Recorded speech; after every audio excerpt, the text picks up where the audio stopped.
اعوذ باللہ من الشیطان الرجیم بسم اللہ الرحمن الرحیم الحمد للہ الذی نور قلوبنا بولایت امیر المومنین علیہ السلام۔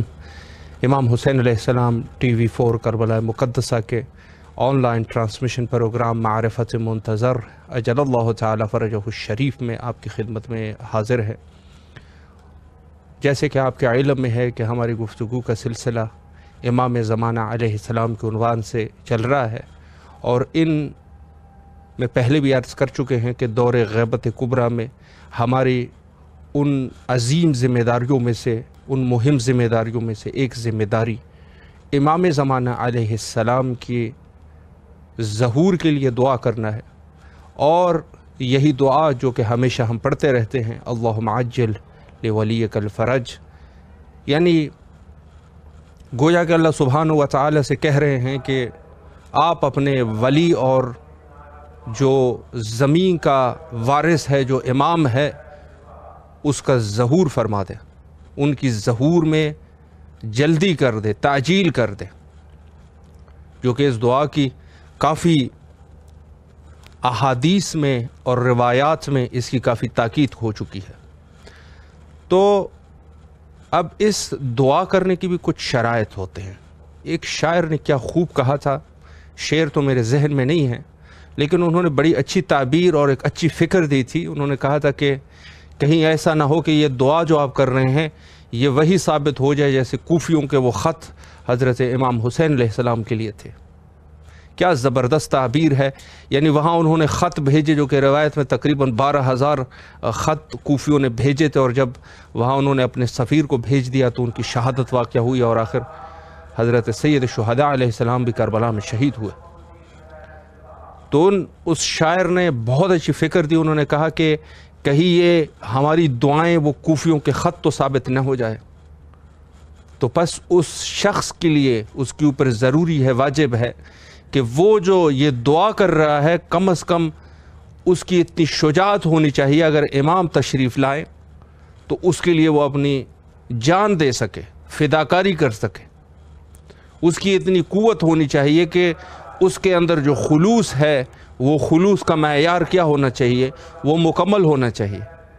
یعنی یہ شخص جو دعا کر رہا ہے یہ بالکل خلوص کے ساتھ اس کو دعا کرنی چاہیے، اور جو دعا کر رہا ہے وہ کوئی صرف زبان کے کلام کے حد تک تو نہیں ہے۔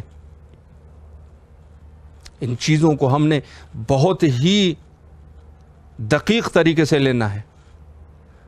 ہم تو جس کو بھی کہتے ہیں یہی دعا ہمارے مساجد میں سے، ہماری امام بارگاہوں میں سے، ہماری جو دینی جگہ ہیں، مدارس ہے، وہاں سے ایک ہی دعا ہوتی ہے کہ پروردگار اپنے ولی کی ظہور میں تعجیل کر دیں۔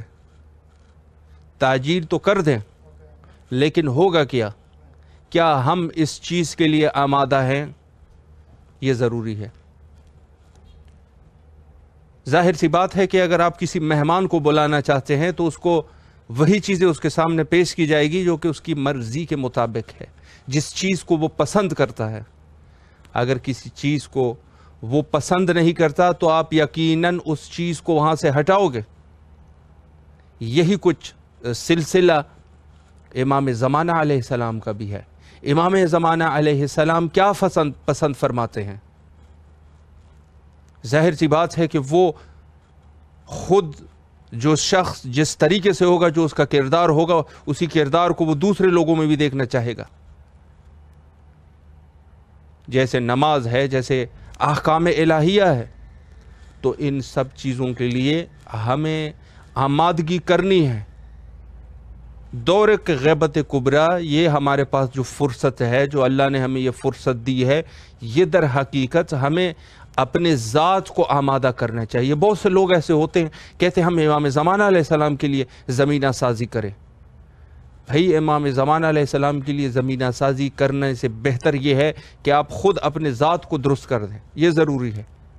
اور ایک مقالہ بھی اس عنوان پہ لکھا جا چکا ہے کہ امام زمانہ علیہ السلام کے لیے زمینہ سازی یہ کوئی عام آدمی کر بھی نہیں سکتا۔ البتہ وہ اختلافاتی نظریات ہے، میں اس کو 100% نہیں مان رہا، لیکن وہاں پر انہوں نے یہ لکھا ہے کہ چونکہ حالات ایسے ہیں کہ ظاہر ہے کہ اللہ سبحانہ و تعالی ایک ہی رات میں کچھ ایسی زمینہ سازی کر ڈالیں گے کہ امام کے بالکل رستے امام کے لیے ہموار ہو جائیں گے۔ آپ اس حالات میں یہ دیکھیں ابھی آپ اس میں جو دور ہے، کورونا کا دور ہے، اس کورونا کے دور میں آپ چیک کر لیں کورونا سے پہلے کیا حالات تھے۔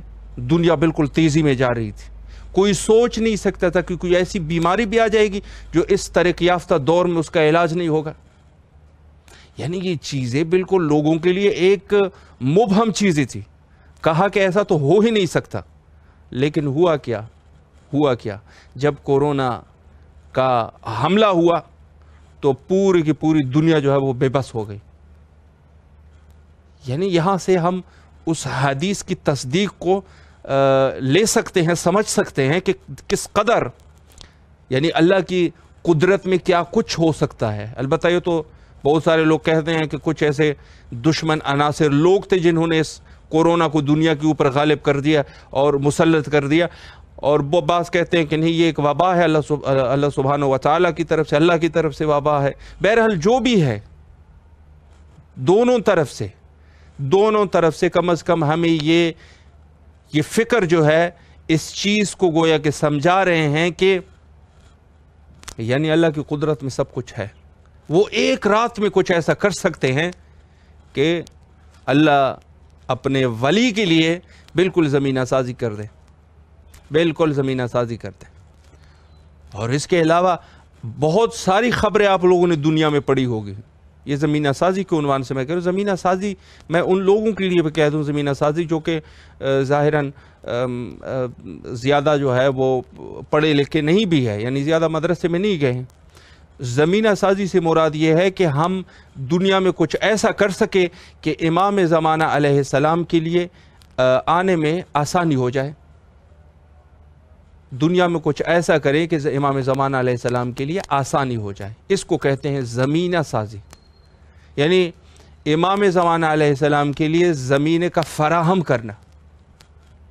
تو عرض یہ ہے کہ آپ نے بہت سارے خبروں میں اور ٹی وی پہ مختلف ویڈیوز جو وائرل ہوتی ہے اس میں آپ نے چیک کیا ہوگا کہ ایسے بہت سارے شہر ہیں جو کہ آباد ہوتے ہیں، رات ہو گئی اور وہاں سے نزدیک ہی دریا سے ایک چاپا پڑا، ایک ہی لہر اس طرح پڑی اور پورا شہر جو ہے وہ پانی میں پانی ہو گیا، نہ تو وہاں کوئی انسان رہا اور نہ ہی حیوان، نہ ہی وہاں کے گھر دکھائی دے رہے۔ اللہ اکبر۔ یعنی عرض یہ ہے کہ اللہ سبحانہ و تعالی اگر چاہے وہ ایسی زبردست قدرت ہے اس کی کہ اگر وہ چاہے تو شہر کے شہر کو جا کے دریا میں تبدیل کر دے، صحراؤں میں تبدیل کر دے۔ یہ اللہ کی قدرت ہے۔ بہت سارے شہر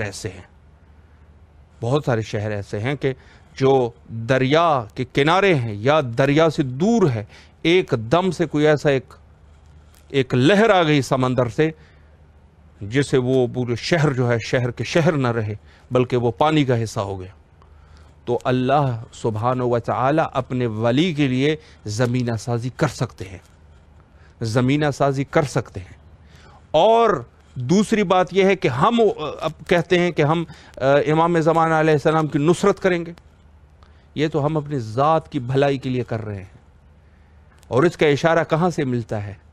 اس کا اشارہ وہاں سے ملتا ہے وہ جب وہ ظالم حکمران نے جا کے کعبے کے اوپر حملہ کر دیا ہاتھیوں کو لے کے۔ قرآن میں اشارہ ہے، سورہ فیل میں اشارہ ہے، تو وہاں پہ سورہ فیل میں جو اشارہ کیا گیا ہے وہاں پہ کعبے کے اوپر ایک دفعہ انہوں نے ہاتھیوں سے حملہ کر دیا، تو کسی نے حضرت ابو طالب علیہ السلام سے کہا کہ اللہ کے گھر پہ حملہ ہو رہا ہے، کیا کیا جائے؟ اس نے کہا کچھ نہ کریں، گھر ہے تو معذرت کے ساتھ گھر ہے تو اس کا گھر کا مالک بھی ہے، وہ اپنے گھر کا دفاع کرنے والا بھی موجود ہے۔ اگر یہ اللہ کا گھر ہے تو گھر والا بھی موجود ہے۔ حضرت ابو طالب علیہ السلام نے ان کو گویا کہ سمجھا دیا کہ اس کے لیے ہم کون ہوتے ہیں اس کی دفاع کرنے والے، اس کی دفاع کرنے کے لیے تو اللہ سبحانہ و تعالی وہ کریں گے اس کی دفاع۔ تو پھر وہ جو آئے تو وہاں سے ابابیل نے ان کے اوپر پتھر برسائے اور وہ لوگ جو ہے وہ ہلاک ہو گئے اور کعبہ کا تحفظ ہو گیا۔ تو اللہ اگر اپنے گھر کی دفاع کر سکتا ہے وہ بھی ابابیل کے ذریعے سے، ابابیل کتنا پتھر اٹھا سکتا ہے، یعنی ایک کنکری سے بھی چھوٹا پتھر، شاید ریت کا ایک ذرہ ہی وہ اٹھا سکے، اس کی اتنی طاقت ہے۔ ابابیل وہ پرندہ جو کہ چھوٹا پرندہ ہوتا ہے، تو اگر وہ ابابیل کے ذریعے سے اپنے ولی کی دفاع کر سکتے ہیں، تو گھر کی دفاع کر سکتے ہیں، تو اپنے ولی کے لیے بھی وہ زمینہ سازی بھی کر سکتے ہیں۔ تو گویا یہ سب چیزیں ہمارے لیے بہتر ہے، ہمارے لیے چیزیں بہتر ہے، وگرنہ اللہ کی قدرت کا تو کوئی احاطہ نہیں ہے۔ اس کے سامنے تو زبردست سے زبردست بادشاہ، زبردست سے زبردست حکمران، ان کے سامنے کوئی اوقات تک نہیں رکھتے۔ یہ اللہ کی طاقت ہے، یہ اللہ کی طاقت ہے۔ تو اللہ کی طاقت کے سامنے کوئی انسان کی کوئی جرت نہیں ہے کہ وہ کچھ کر سکے، تو وہ زمینہ سازی اپنے ولی کے لیے کر سکتا ہے۔ لیکن یہ جو دعا کر رہے ہیں، دعا کے لیے میں یہ عرض کر رہا تھا کہ دعا کے لیے جو ہم بار بار امام زمانہ علیہ السلام کے لیے دعا کر رہے ہیں، ہمارے مدارس میں، ہمارے مجالس میں، ہمارے مساجد میں، ہر جگہ پر ہم دعا کر رہے ہیں، کیا یہ ہم خود آمادہ ہیں اس چیز کے لیے یا آمادہ نہیں ہے؟ یہ ایک سوال ہے۔ آمادگی ہماری کچھ ایسی ہونی چاہیے جو کہ آپ اخلاص کے اس درجے میں آپ موجود ہیں، آپ کے پاس اخلاص ہے، اور اخلاص بھی ایسا اخلاص ہے کہ اگر امام آئیں تو آپ اس کے لیے سب کچھ کر سکے، سب کچھ کر سکے، آپ بھوک برداشت کر سکے، آپ تکلیفات کو برداشت کر سکے، آپ اپنی جان کا نذرانہ دے سکے، آپ اپنی ناموس کی قربانی کر سکے۔ اس چیز کا جذبہ آپ کے اندر ہے کہ نہیں ہے؟ یہ ہے، یہ سب سے ضروری چیز یہی ہے۔ کہنے کو تو بہت کچھ ہو جاتا ہے، کہنے کو تو ہم بہت کچھ کہہ دیں گے، ہم یہ کر دیں گے، ہم وہ کر دیں گے۔ آپ کو ایک عالم کا واقعہ آپ کی خدمت میں بیان کروں۔ یہ عالم الدین، ظاہر ہے اس زمانے کی بات ہے کہ لوگ جو ہے وہ عزاداری کا سلسلہ ہوتا تھا بالکل اسی طریقے سے جو جیسے آج کل ہو رہا ہے، علماء ممبروں پہ جا کے پڑھتے تھے، ذاکرین حضرات پڑھتے تھے۔ تو اس میں سے ایک عالم تھا، وہ ہمیشہ یہ کہتا رہتا تھا، کہتا تھا کہ کاش ہم کربلا میں ہوتے، یعنی کربلا میں، یعنی امام حسین علیہ السلام کے نصرت میں ہم ہوتے۔ جب امام کے اوپر یہ لوگ حملہ کرتے تو ہم اپنے جانوں کا نذرانہ پیش کرتے۔ یہ عالم دین ہمیشہ سے یہ کہتا جا رہا تھا، ہمیشہ یہ کہہ رہا تھا کہ کاش ہم کربلا میں ہوتے، اور لوگ بھی سن کے روتے تھے۔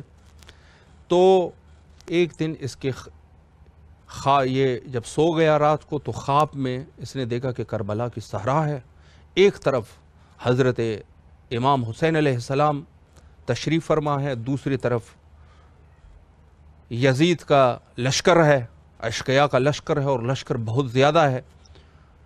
جب اس نے یہ منظر دیکھا کہ امام تک و تنہا ایک جگہ پہ کھڑے ہیں، اور یہ لوگ جو ہے امام در حالی کے نماز پڑھ رہے ہیں، اور یہ لوگ جو ہے کچھ ایسے افراد ہیں جو امام جب نماز پڑھ رہے ہیں تو یہ چونکہ اس تیر جو ہے تیر امام کے اوپر مار رہے ہیں اس لشکر سے، اور کچھ ایسے افراد ہیں جو کوشش کر رہے ہیں کہ ان تیروں کو اپنے وجود پہ لے سکے۔ اللہ اکبر، ان تیروں کو اپنے وجود پہ لے سکے اور امام کو بچا سکے، کچھ ایسے افراد تھے۔ تو ان میں سے کسی شخص نے ان سے کہا کہ آپ تو شیعہ ہے، حضرت امیر المومنین علیہ السلام کی شیعہ ہے، آپ آ جائیں ہماری مدد کریں تاکہ امام تیروں سے بچ جائے۔ اللہ اکبر، یہ شخص اس نے پہلی سی یہ ڈرا ہوا تھا، چونکہ وہ تیز تیر اس قدر یہ تیز تیر وہاں سے آ رہے تھے اور تیر پہ تیر آ رہے تھے، تو یہ پہلے سے ہی ڈر گیا تھا، حد سے زیادہ ڈر گیا تھا، چونکہ ظاہر ہے کہ تیر کے اوپر جب وہاں سے وہ پھینک رہے تھے اور جس تیزی سے وہ آ رہے تھے وہ تیر، اور جا کے خود اپنی آنکھوں سے دیکھ رہا تھا کہ وہ جب کسی کو لگتا تھا وہ تیر تو بالکل جو ہے وہ اندر چلا جاتا تھا اور وہ درد سے تڑپ اٹھتا تھا. جس شخص کو وہ لگ جاتا تھا تو وہ درد سے تڑپ اٹھ جاتا تھا. تو اس نے جب یہ تیر دیکھے کہ اتنی تیزی سے آ رہے ہیں، دوسری طرف سے ان کو دعوت دی جا رہی ہے نصرت امام کی، تو یہ شخص جو ہے مجبور ہو گیا، آ تو گیا سامنے، لیکن دیکھا کہ ایک طرف سے ایک تیر آیا اور اس کی طرف وہ تیر آیا. اس نے فوراً اپنے آپ کو بچایا اور سر کو انہوں نے جھکا دیا. دیکھا تو وہ تیر جا کے حضرت سید شہداء علیہ السلام کے جبین مبارک پہ جا کے لگا. اللہ اکبر. تو اس شخص نے جب دیکھا کہ امام کو تیر لگ چکا ہے تو ایک دفعہ حضرت سید الشہداء علیہ السلام اس سے مخاطب ہوئے اور کہا کہ اے شخص، آپ جس قدر یہ دعویٰ کرتے تھے، کس قدر دعویٰ کرتے تھے کہ اگر میں کربلا میں ہوتا تو جان کا نذرانہ دے دیتا، آپ تو میرے لیے ایک تیر برداشت نہیں کر سکتے. یہ تو جان کا نذرانہ یہ تو دور کی بات ہے، آپ ہمارے لیے ایک تیر کو بھی برداشت نہیں کر سکتے. اللہ اکبر. یعنی اس قدر ضرورت ہے. آپ خود اندازہ لگائیں، یہ دعوے کرنا یہ بڑے آسان کام ہوتے ہیں، کرنے پر آ جائے تو بڑے مشکل ہوتے ہیں. کرنے پر آ جائے تو انسان کی جان نکل جائے. اس شخص کا واقعہ جب یہ خواب سے بیدار ہوا تو نہایت ہی شرمندہ ہوا اور انہوں نے کہا کہ میں انتہائی لوگوں کو انہوں نے کہا کہ بعد میں انہوں نے ظاہر ہے کہ اس چیز کو لوگوں تک بھی پہنچایا کہ یہ جو دعوے ہیں یہ اتنے آسان نہیں ہوا کرتے. تو یہی چیز ہمارے اندر ہونی چاہیے کہ ہم جب ایک چیز کا دعویٰ کر رہے ہیں، کیا ہمارے اندر اس کا جذبہ موجود ہے؟ کیا ہمارے اندر اتنی قوت ہے، اتنی طاقت ہے کہ ہم برداشت کر سکیں؟ یقیناً مشکل ہے. اور خلوص کی جو اور مثالیں ہیں جو امام جن لوگوں سے ائمہ اطہار علیہم السلام محبت کیا کرتے تھے، ان کی آج کچھ آپ کی خدمت میں عرض کروں تو بہت ساری مثالیں ہمارے پاس موجود ہے. آپ ان کی یعنی ایک روایت کے مطابق ابو دجانہ جو کہ جنگ بدر میں وہ حضرت رسالت مآب صلی اللہ علیہ وآلہ کے رکاب میں شہید ہوئے تھے، کہا کہ ابو دجانہ امام زمانہ علیہ السلام کے ساتھ اٹھے گا اور امام زمانہ علیہ السلام کی نصرت کریں گے. ابو دجانہ کیوں؟ چونکہ جب بدر کا موقع آیا، خلوص کی بات چل رہی ہے کہ خلوص انسان کا کیا ہونا چاہیے، کس قدر ہے وہ خلوص. تو جب بدر کا موقع آیا اور خالد بن ولید نے جا کے بدر پر حملہ کر دیا تو مسلمان جو ہے وہ بھاگنے لگ گئے، اور حتیٰ کہ بعض نے تو یہاں تک لکھ دیا، اب میں نام تو کسی کے نہیں لوں گا، خود ہی ان کے اپنی کتابوں میں ہے، تفسیر در منصور جلال الدین سیوطی وہاں سے ایک صحابی سے نقل کرتے ہیں بدر کے موقع پر، کہتے ہیں یہ صحابی جمعہ کا نماز پڑھ رہا تھا اور کسی نے اس سے کہا کہ جنگ بدر کے موقع پر آپ کہاں تھے؟ تو اس نے کہا میں پہاڑی پر چڑھ گیا تھا. اس نے کہا کیوں چڑھ گئے تھے پہاڑی پہ؟ اس نے کہا میں نے جب دیکھا کہ حضرت رسالت مآب صلی اللہ علیہ وآلہ وہاں پر گر چکے ہیں اور صرف امیر المومنین علیہ السلام ان کے دفاع کر رہے ہیں، ابو دجانہ ہے اور ایک خاتون بھی تھی ساتھ، تو میں بالکل جنگلی بکری کی طرح، یہ لفظ ہے ان کی کتابوں میں اس قسم کے الفاظ آپ کو وافر مقدار میں ملیں گے. انہوں نے کہا کہ جنگی بکری کی طرح یہ جنگلی بکری کی طرح میں بھاگ رہا تھا. بہت بڑا صحابی ہے وہ، آپ پھر جا کے خود تحقیق کر لیجئے کہ بہرحال وہ تفسیر در منصور میں انہوں نے یہ واقعہ نقل کیا ہوا ہے. اگر کسی کو وہ ہے تو مجھے میسج کر دیں، میں انشاءاللہ آپ کو ایڈریس بھی دے دیتا ہوں، جا کے پڑھ لیں. یہ اس قسم کے حالات ہو گئے تھے تو مسلمان سب بھاگ گئے تھے، ماں سوائے خود رسالت مآب صلی اللہ علیہ وآلہ کی وہاں پہ وہ زمین پر تھے. اللہ اکبر. رسالت زمین پر ہے. دفاع کرنے والے صرف 3 لوگ تھے. ایک حضرت امیر المومنین علیہ السلام، دوسری طرف سے ابو دجانہ، اور ایک خاتون تھی جنہوں نے اپنے بیٹے کو پکڑ لیا اور کہا بیٹا رک جا، رسالت کی دفاع کر جا. تو اس نے کہا میں تو نہیں کر سکتا. تو وہ بھاگنے لگ گیا. تو یہ مجبور ہو گئے، اس نے ان کی تلوار لے لی اور ان کو کہا تو بھاگ جا، میں تو نہیں بھاگ سکتی. جو کہ بعد میں یہ خاتون شدید زخمی ہو گئی تھی، شہادت وہاں ان کو نصیب نہیں ہوئی. ابو دجانہ کو رسول اللہ نے فرمایا، اصول کافی میں مرحوم کلینی نقل کرتے ہیں، کہتے ہیں کہ انہوں نے کہا کہ اے ابو دجانہ تو بھی چلا جا، تو بھی چلا جا، سب جا چکے ہیں، تو بھی چلا جا، بس آپ جو ہے چلے جائیں اور میں جو آپ نے جو کرنا تھا، جو قربانی دے دی، آپ کی قربانی قبول ہو گئی، اپنی جان کو بچا اور چلا جا. چونکہ چاروں طرف سے جا کے حملے ہو رہے تھے، ایک طرف سے ابو دجانہ ہے، دوسری طرف سے حضرت امیر المومنین علیہ السلام ہے، حملے چاروں طرف سے رسالت پہ ہو رہے ہیں. تو انہوں نے کہا اے ابو دجانہ اپنی جان کو بچا اور چلا جا. یہ ہماری سیرت رہی ہے ہمارے معصومین کی، اور فقط ایک علی میرے لیے کافی ہے. اللہ اکبر. انہوں نے کہا فقط ایک میرا بھائی علی میرے لیے باقی ہے. کیوں؟ انہوں نے فرمایا کہ چونکہ میں جو ہے وہ علی سے ہوں اور علی مجھ سے ہے، علی مجھ سے ہے اور میں علی سے ہوں.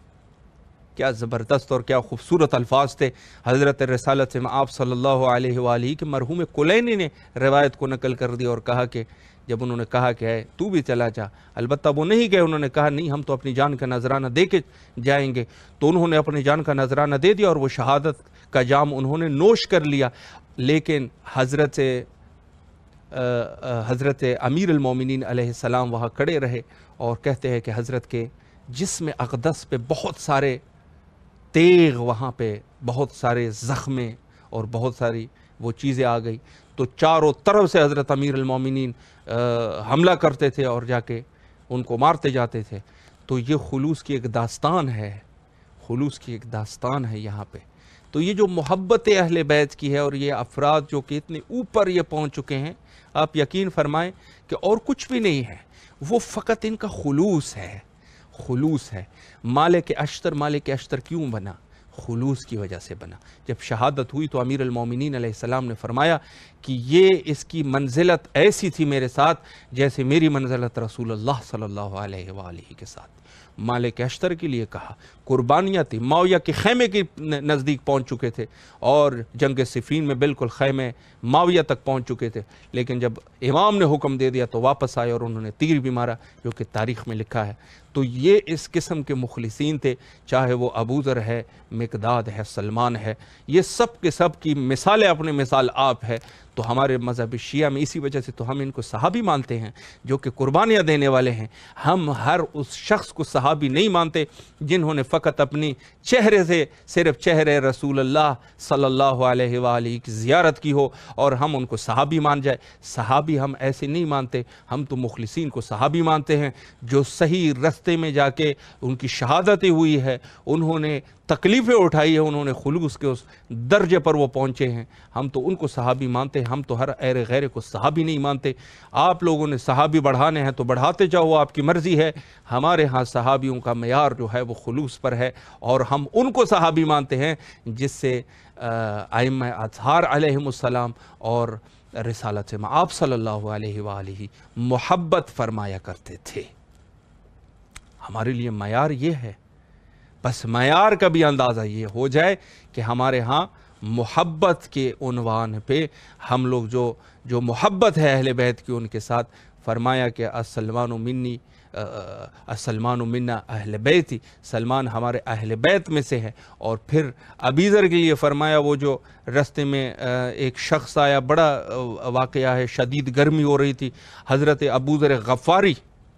اب بات خلوص کی ہوئی ہے تو خلوص پر اب بات کریں گے. وقت کے امام میں اور باقی ائمہ میں کوئی فرق نہیں ہے، ہمارے لیے بھی وہی قیود ہے، وہی چیزیں ہیں جو ان کے لیے تھی.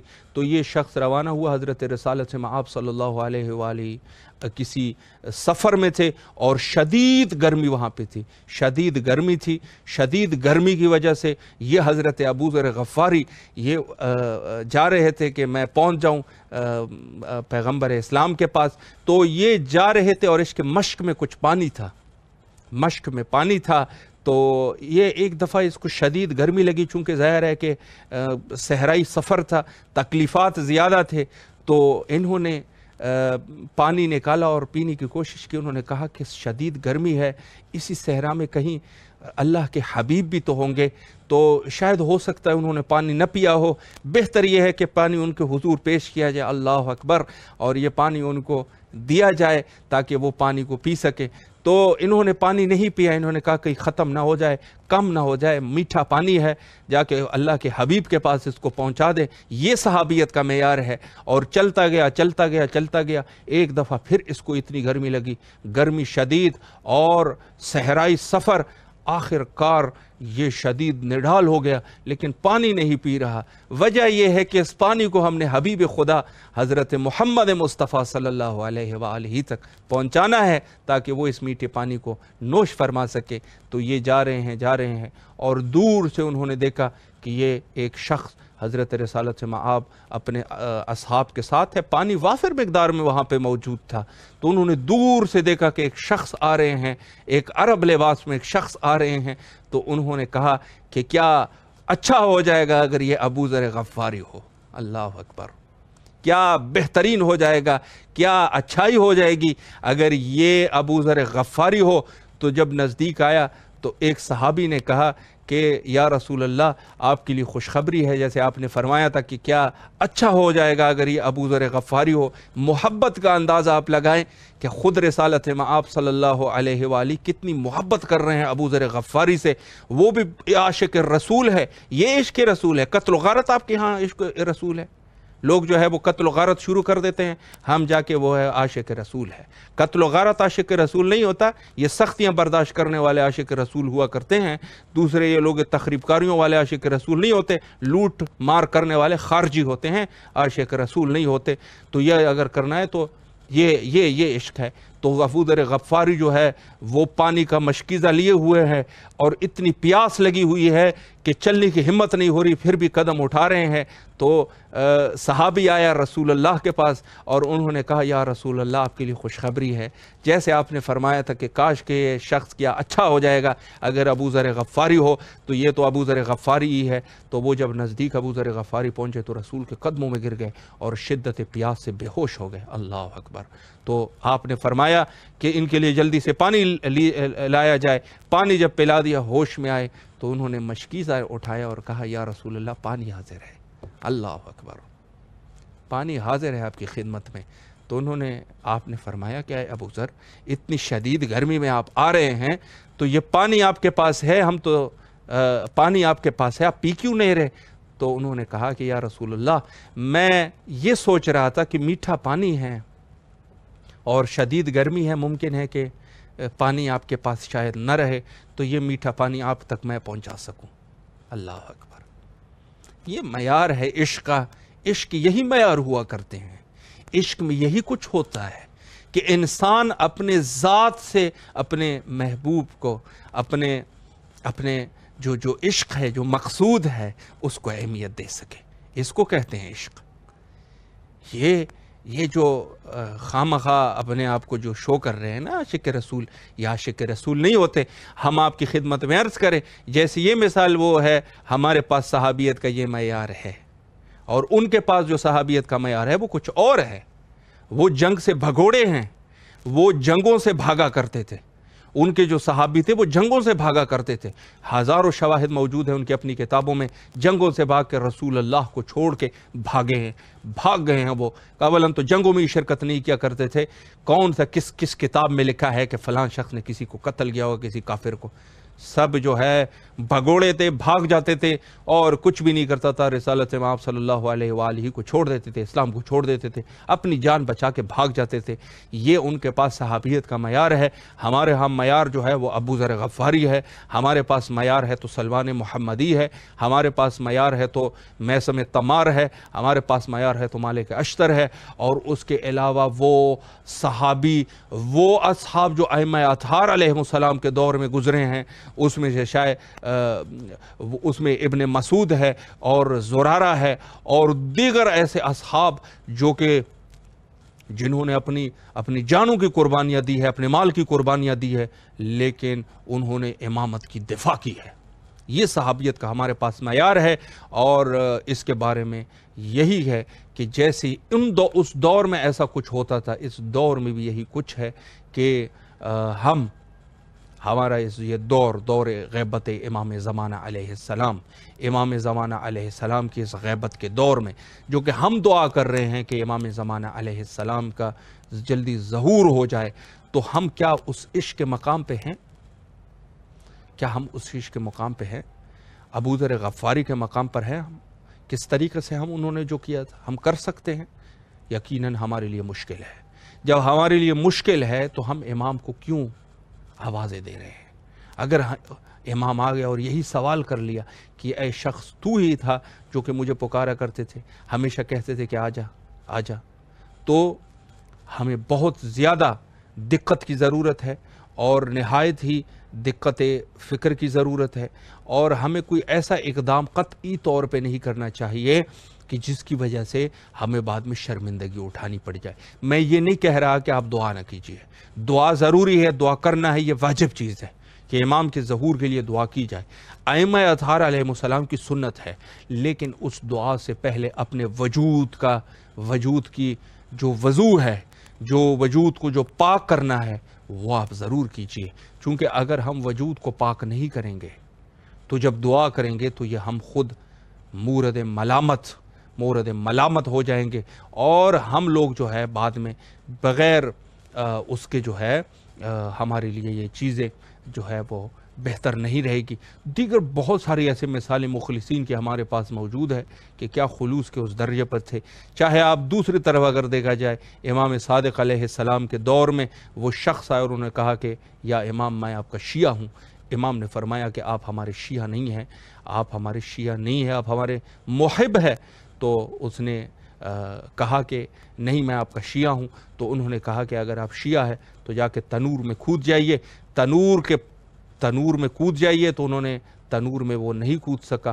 دوسری طرف سے ایک شخص کو کہا کہ آپ کود جائیے، تو وہ فوراً جا کے کود گئے، اور جب انہوں نے تنور کو اٹھایا دیکھا تو وہ اپنی جگہ پہ سیدھا اور سالم وہاں پر بیٹھے ہوئے تھے تنور کے اندر، اس کو آگ نے کوئی نقصان نہیں پہنچایا۔ تو اس کو کہا کہ یہ ہمارے شیعہ، یہ معیار ہے شیعیت کا، ہم کہہ دے تو وہ ایسا کر دیتے ہیں۔ تو ہمارے پاس معیار جو ہے، جس طریقے سے ہمیں امام زمانہ علیہ السلام کے ظہور کے لیے جو تیاری کرنی ہے، خود امام زمانہ علیہ السلام کے غیبت کے دور میں، تو ہم لوگوں کو سب سے پہلے اپنے وجود کو پاک کرنا ہوگا، یہ اس حقائق میں جانا ہوگا جو معیار اس دور کے اصحاب، اعوان اور انصار کا تھا، جس کو آج ہم رحمت اللہ کہتے ہیں، خدا کی رحمت ہو ان کے اوپر۔ اس کی وجوہات یہ تھی کہ وہ اپنے اس انداز میں وہ جا چکے تھے، وہ اس قدر محبت کرنے والے تھے، وہ ایسی مودت کرتے تھے اہل بیت کے ساتھ کہ اس کی وجہ سے وہ آج بھی ان کو ہم ایسے الفاظ سے یاد کرتے ہیں، عقیدت کے الفاظ سے یاد کرتے ہیں، عقیدت کے الفاظ سے یاد کرتے ہیں۔ تو یہ ہمارے پاس معیار ہے، یہ معیار اہل بیت کے پاس ہے۔ ان کو صرف خلوص چاہیے کہ خلوص کتنا ہے۔ سختیاں ہوں گی، پھر سختیاں ہوگی۔ سختیاں یہی ہے کہ اللہ سبحانہ و تعالیٰ نے اپنے انبیاء کو نہیں چھوڑا، ان کی بھی آزمائش ہوئی تھی، تو ہماری بھی آزمائش ہوگی، ہر شخص کی آزمائش ہوتی ہے۔ وَلَا نَبْلُوَنَّكُمْ بِشَيْءٍ مِّنَ الْخَوْفِ وَالْجُوعِ وَنَقْصٍ مِّنَ الْأَمْوَالِ وَالْأَنفُسِ مِّنَ الثَّمَرَاتِ وَبَشِّرِ الصَّابِرِينَ الَّذِينَ إِذَا أَصَابَتْهُمْ مُصِيبَةٌ قَالُوا إِنَّا لِلَّهِ وَإِنَّا إِلَيْهِ رَاجِعُونَ۔ فرمایا کہ امتحان لیا جاتا ہے من الخوف، کبھی خوف کے ذریعے سے امتحان لیا جاتا ہے انسان کے ڈر کے، اللہ کا نظام ہے، خوف کے ذریعے سے امتحان لیتے ہیں۔ کبھی کبھار کیا من الجوع، کبھی کبھار بھوک کی وجہ سے امتحان لیتے ہیں۔ شدید ہے بھوک، ایک ایسی چیز ہے کہ کوئی اگر بھوک کو برداشت کر سکا تو اس کی کیا بات ہے، بہت مشکل چیز ہے۔ خوف کے ذریعے سے، خوف کس میں ہے؟ خوف آپ کو کبھی اپنے بچوں کا خوف ہوگا، کہیں گے کہ بھئی امام کی دفاع کریں گے تو لوگ ہمارے بچوں کو قتل نہ کر دیں۔ اب مال کے لیے، مال کا خوف آپ کا ہوگا کہ ایسا نہ ہو ہمارے مال کو نقصان پہنچ جائے، آپ حق کی بات نہیں کر سکتے۔ یہی چیز ہے امام زمانہ علیہ السلام کے لیے بھی یہی امتحان ہیں کہ ہم کس قدر ہے۔ اولاً تو ہمیں اللہ سے یہ دعا کرنی چاہیے کہ ہمیں کوئی ایسی امتحان میں نہ ڈال لے جو کہ ہم بڑے کمزور لوگ ہیں، یہی کچھ کہہ سکتے ہیں، چونکہ ہماری اس قدر ہماری جو کمزوری ہے وہ اس قدر ہم کمزور ہے کہ آپ یقین جانیے کہ ہم حق کی بات نہیں کر سکتے اگر ہمارے مال کے اوپر خطرہ پڑ جائے تو بہت مشکل کام ہے۔ آپ کے مال ہے، آپ نے اپنی جو زندگی کی جو جمع کیا ہوا ہے پوری اپنی زندگی میں، اس کے اوپر اگر آنچ آ جائے تو آپ حق کی بات نہیں کر سکتے، ڈر جاؤ گے۔ اگر آپ کے بچے کے اوپر کوئی مشکلات، آپ کے فیملی پر کوئی مشکلات آ جائیں، آپ کچھ ایک لفظ ٹس سے مس نہیں کر سکتے، کہہ دیں گے بھئی ٹھیک ہے اپنی جان کی تو ہم کر سکتے ہیں، اب بچے ہیں، مال ہے، اس کا کیا کریں گے، پھر کیا کھائیں گے، یہ بچے کیا کھائیں گے؟ تو یہ سب بہت مشکل چیزیں ہیں، ہمیں بہت زیادہ احتیاط کی ضرورت ہے، بعض چیزوں میں بہت زیادہ احتیاط کریں، بہت زیادہ احتیاط کریں اپنے زیادہ مومن بننے کی۔ ہم جس طریقے سے کبھی کبھی اپنے آپ کو زیادہ مومن شو کرنا شروع کر جاتے ہیں، یہ بڑی مشکل چیزیں ہوتی ہے۔ تو بے شک یہ ہے کہ ہم امام سے توسل کریں اور اپنے وجود کو صحیح کرنے کی کوشش کریں۔ وہ خلوص آپ کے اندر، میں ایک چیز آپ کو بتا دوں، خلوص آپ میں اندر تبھی آ سکتا ہے جب آپ اپنے اعمال کو درست کریں گے۔ اعمال کو ہم درست کریں گے تو انشاءاللہ العزیز خلوص بھی آ جائے گا، اور جب خلوص آپ کے وجود میں آئے گا تو اس دور میں پھر آپ جو ہے، آپ کے لیے کوئی چیز نہیں رہے گی۔ آپ نے اللہ کے نیک بندوں کو دیکھا ہوگا، نہیں دیکھا ہوگا تو داستانیں تو کم از کم سنی ہوگی کہ اللہ کے نیک بندے کبھی کبھی پوری دنیا کو ترک کر دیتے ہیں۔ اس کی وجہ کیا ہے؟ تمرین کرنا ہوتا ہے، تمرین کرتے ہیں کہ ہمارا تو کچھ بھی نہیں ہے، جس حالت میں تنہا آئے تھے تنہا جا رہے ہیں، ہم زیادہ وابستہ ہو جائیں گے، دنیا سے محبتیں شروع کر دیں گے، ہمارے لیے امتحان بڑھتے جائیں گے۔ امتحان دنیا کے ساتھ، جتنی آپ دنیا کی چیزوں سے محبت کرو گے نا، امتحان آپ کے بڑھتے جائیں گے۔ اس چیز کو چھوڑنا مشکل ہو جائے گا، اس چیز کو چھوڑنا مشکل ہو جائے گا، وہ کرنا مشکل ہو جائے گا، یہ کرنا مشکل ہو جائے گا، یہ ہزاروں مشکلات آئیں گے۔ اسی وجہ سے حضرت امیر المومنین علیہ السلام نے نہج البلاغہ میں جو ہے کہ ہم دنیا کو 3 طلاقیں دے چکے ہیں، اور 3 طلاقوں سے مراد یعنی ہم دنیا کو ترک کر چکے ہیں، رہتے دنیا میں ہے، دنیا والے نہیں ہیں۔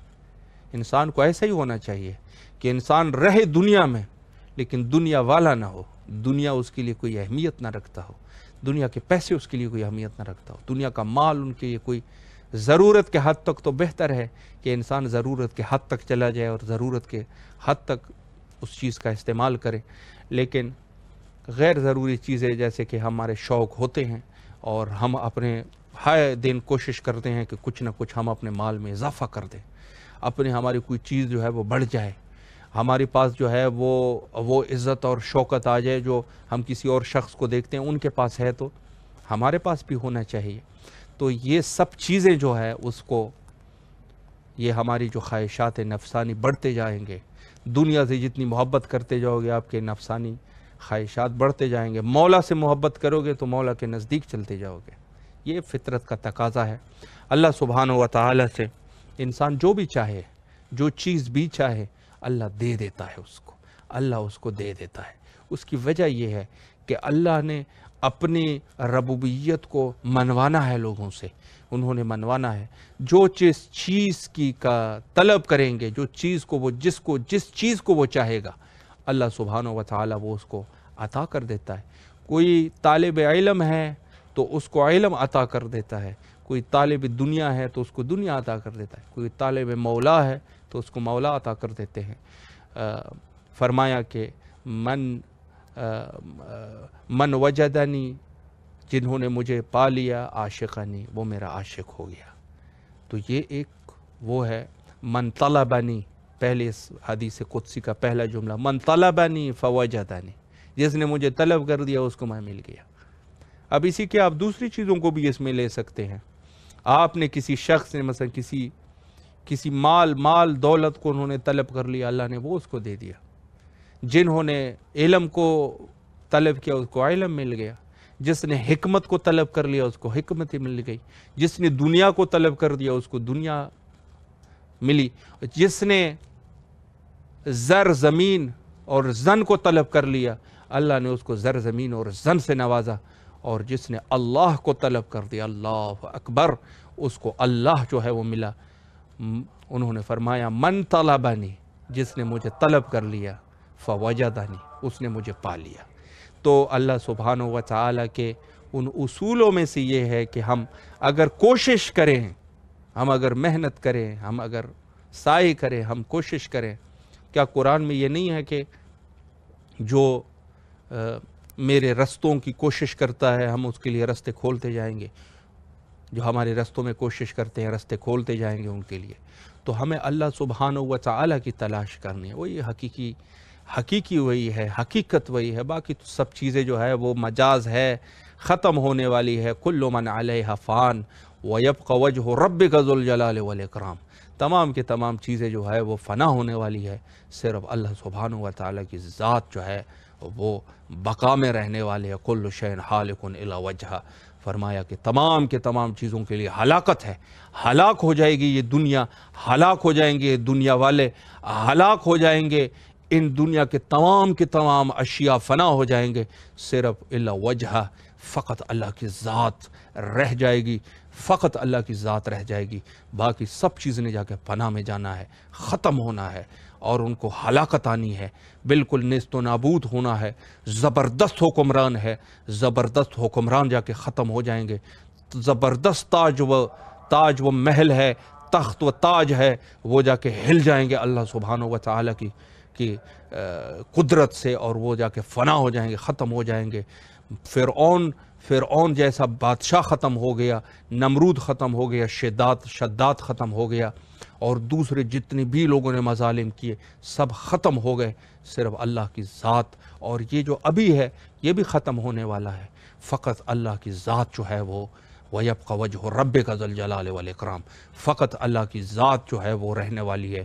اللہ کی ذات فقط رہے گی، باقی سب کے سب چیزوں کا خاتمہ ہونا ہے اور کچھ نہیں رہنا. تو یہ حق و حقیقت ہے. انسان کے لیے تو موت آنا ہے. موت جب آنی ہے انسان پہ تو ہم کیوں اس موت کو ہلکا لے رہے ہیں؟ کلو نفس ذائقۃ الموت. تمام کے تمام انسان جو ہے اس کے لیے موت آنی ہے. جب یہ موت کی حقیقت ہے، انسان ایک دفعہ موت میں چلا جائے تو اس کے لیے تو ویسے بھی یہ دنیا ختم ہو گئی، تو پھر وہ دنیا تو ویسے ختم ہونی ہی ہے. لیکن یہ جو نزدیک چیز ہے کل نفس ذائقۃ الموت، ہر شخص کے لیے، ہر شخص موت کا ذائقہ چکے گا. اور پھر فرمایا کہ یدرککم الموت وَإِن كُنتُم فِي بُرُوجٍ مُشَيَّدَةٍ. فرمایا کہ یدرککم الموت وَلَوْ كُنتُم فِي بُرُوجٍ مُشَيَّدَةٍ. فرمایا کہ موت تجھے در کر لے گا، موت تجھے تیرے نزدیک پہنچ جائے گا، اگرچہ تو جو ہے وہ مضبوط فولاد کے قلعوں میں جا کے کیوں نہ چھپ جاؤ، موت سے نہیں بچ سکتے. تو جب یہ موت حقیقی ہے تو ہم کیوں دنیا کو اتنی اہمیت دیتے ہیں؟ دنیا اہمیت والی جگہ نہیں ہے. مولا کے پیچھے انسان رہے، اپنے مولا کے پیچھے رہے اور اسی کو ہی کوشش کرے کہ پا سکے. تو آج کا ہمارا پروگرام اس موضوع پہ رہا کہ ہم امام زمانہ علیہ السلام کو تو بلا رہے ہیں، لیکن امام زمانہ علیہ السلام کے لیے ہماری کیا آمادگی ہے؟ ہم کیا آمادگی کر سکتے ہیں امام زمانہ علیہ السلام کے لیے؟ ہمارے خلوص کا معیار کیا ہونا چاہیے؟ ہم کیسے امام زمانہ علیہ السلام کے ظہور کے لیے اپنے آپ کو آمادہ کر سکتے ہیں؟ ہم کیسے امام زمانہ علیہ السلام کے لیے اپنے آپ کو آمادہ کر سکتے ہیں؟ امام زمانہ علیہ السلام جب ظہور کریں گے تو ہماری کیا وہاں پہ تیاری ہونی چاہیے؟ تو یہ ایک ہمارا موضوع ہے، اور سب سے اہم چیز یہ ہے کہ ہم اپنے اعمال کو اور اپنے وجود کو درست کریں، تاکہ ہم انشاءاللہ ہمارے اعمال کی برکت سے ہمارے وجود میں وہ خلوص آ جائے. اور اس خلوص کے لیے ایک رستہ جو ہے وہ راہ توسل ہے. اہل بیت سے زیادہ توسل کرنے چاہیے، اور آخر میں وہی دعا کرتے ہیں جو کہ ہمیشہ ہمیں کرنی چاہیے. اللہم عجل لولیک الفرج.